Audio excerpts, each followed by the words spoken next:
David Kali, prodajalec sreče. Spet se je pripeljal stari kombi. Videti in slišati ga je bilo že oddaleč. Bing bong je odmevalo, ko se je oglasila troplja. To je gospod Golob, prodajalec sreče. Kaj? Mar se sreča lahko prodaja? Seveda, v majhnih in velikih pločevinkah ali pa v družinskih paketih. Tukaj je. Gospod Golob je parkiral svoj kombi in zdaj bo poiskal svojo prvo stranko. Gospa Prepelica je kupila veliko pločevinko, ki jo bo delila s svojimi prijatelji, ki bodo prišli na večerjo.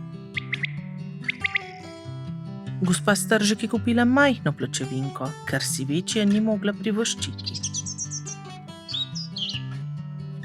Gospa Sinica je kupila 6 pločevink, ker je imela veliko otrok. Gospa Smrdokavra je kupila 2 majhnih pločevink, ki jih bo poklonila kot božična darila.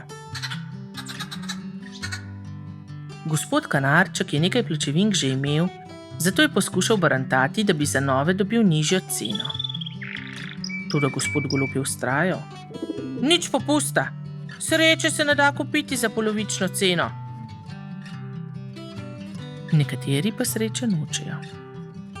Gospod Škorec, ki je umetnik, ali pa vse misli, da je, ne mara pločevink sreče, saj pravi, da bi to uničilo njegov umetniški navdih. Ne nazadnje umetniki morajo trpeti. Drugi bi sicer radi imeli nekaj sreče, ampak je iz principa nočejo kupiti. Sreča v pločevinkah? Kakšen nesmisel, je vzkliknil gospod Fazan. Nekoliko kasneje je naročil 2 pločevinki preko spletne strani. Kdo manjka? Še vedno je tukaj stara gospa Taščica, ki je z zadnjim denarjem, ki ga je še imela, kupila majhno pločevinko sreče za svoje vnuke. Nikoli ne ve, kaj naj jim podari, saj imajo že čisto vse, bogi otroci. Ko je gospod Golob obiskal vse, ki jih je nameraval, se je vrnil k svojemu kombiju. Toda ko se je odpeljal, se je ena pločevinka skotalila na tla. Gospa Miš jo je pobrala. Odnesla je v svoje gnezdo in jo odprla.